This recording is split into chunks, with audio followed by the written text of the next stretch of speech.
Cricket में एक कहावत है, attack is the best form of defence.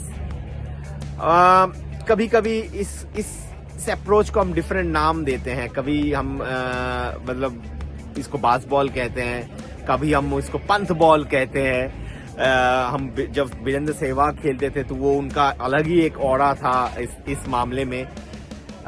तो कभी कभी जो है ना, अगर आप डिफिकल्ट विकेट पे बैटिंग कर रहे हो तो वहां पर आपके लिए आइडियल बैटिंग अप्रोच, जहां पर 20-25 रन भी बहुत मायने रखते हैं, वहां पर आपके लिए शायद आइडियल अप्रोच है कि आप जो है take risk and go after the bowling.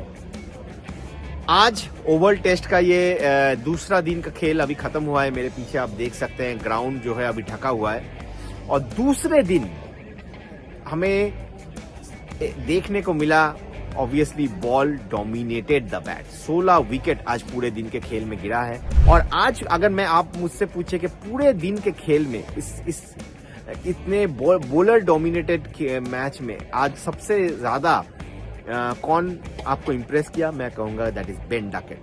क्यों?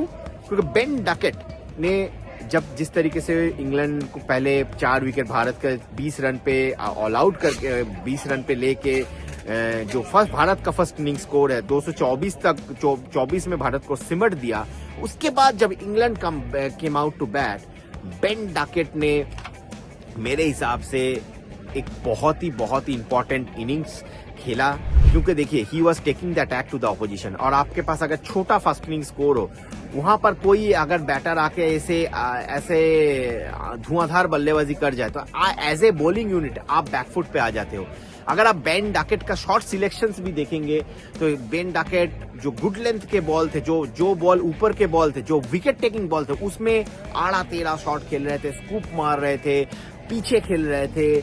मतलब अब बॉलर्स को एक साइकोलॉजिकल डोमिनेशन बॉलर्स के दिमाग पे वो करना चाहते थे, और कहीं हद तक वो सक्सेसफुल भी हो गए थे। क्योंकि जिस तरीके से शुरुआत इंग्लैंड को मिल गया था, एक टाइम पे देवर 92 फॉर नो लॉस। हालांकि credit to our bowling unit के हमने सेकेंड इनिंग्स में कमबैक किया।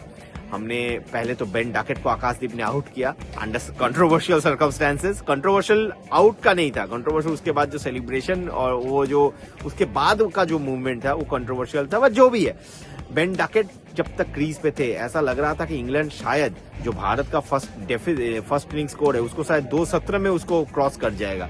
लेकिन थैंकफुली जब बेन डकेट आउट हुए तब गेम पलटा, और भारत ने जो है लीड को सिर्फ ज्यादा रन डबल डिजिट में ही रोक दिया। मैं कहूंगा कि 50 के नीचे ही रोक दिया इंग्लैंड के लीड को। और उसके बाद हमने देखा कि यशस्वी जायसवाल भी जब बैटिंग करने आए, वो भी एक सेम एटीट्यूड लेके आए थे कि मैं जाऊंगा विकेट पे जाके I will take the bat bowlers on. I think on this kind of a pitch that is the best way to play cricket. अगर आपको देखिए, मेरे हिसाब से अगर ये मैच आपको जीतना है तो कम से कम आपको 350 का टारगेट जो है इंग्लैंड को देना पड़ेगा। तो 350 मतलब भारत के पास अभी 52 रन का लीड है, 8 विकेट उनके हाथ में है। तो ऐसे सिचुएशन में अगर आपको और 300 रन बनाने हैं तो आप जो है आपको चांसेस लेने होंगे। यहाँ पर इस जो विकेट है, जिस विकेट पे 8 मिलीमीटर का घास है, और इंग्लैंड के पेस अटैक मेरे हिसाब से सेकेंड इनिंग्स में they are bowling the better length. Already they have identified the right length on this page. तो यहाँ पर हालांकि दे आर 1 बॉलर शॉट, क्योंकि जो हम Chris Woakes he will take no further part in this game. लेकिन फिर भी मुझे लगा कि ओवरटन ने आज बहुत अच्छी बॉलिंग की। जोशुआ टंग आज इंग्लैंड के बेस्ट बॉलर लगे। तो दे have identified the right length. तो आपको अगर उनके लेंथ को, उनका आइडियल लेंथ को अगर आपको काउंटर करना है तो you need to take some risk, जो यशस्वी जायसवाल ले रहे। हालांकि वो लकी भी रहे, उनके कैचेस भी छूटे, लेकिन ही was taking the risk and he was rewarded.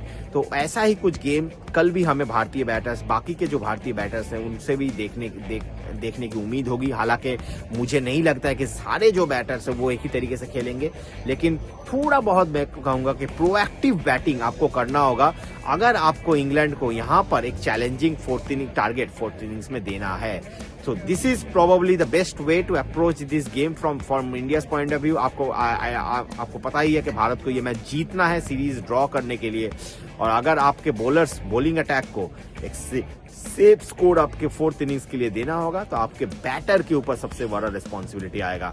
हालांकि thankfully as per the met department यहाँ पर अपने जो कल का जो वेदर रहेगा इट विल बी सनी और कल सुबह से धूप खिली रहेगी और इस पूरे टेस्ट मैच में सबसे अच्छा बैटिंग डे कल होने वाला है। हालांकि विकेट में अभी भी 8 मिलीमीटर का घास है, तो ऑफ द विकेट बॉलर्स को मूवमेंट मिलेगा, लेकिन thankfully because of the overhead condition शायद इन द एयर जो इंग्लिश बॉलर्स है उनको ज्यादा मूवमेंट ना मिले। लेकिन जो भी मूवमेंट होगा नहीं होगा वो तो कल के ऊपर वो डिपेंड करेगा। लेकिन एज ए बैटिंग यूनिट इस फर्स्ट स्कोरिंग ग्राउंड पे आपको कल रिस्क लेना है, आपको जो है जो लीड को 300 के आसपास ले जाना है। That should be the Mantra for team India from here on. Kennington Oval से रेस पोस्ट क्रिकेट के लिए मेरी ये स्पेशल पेशकश क्रिकेटोलॉजी के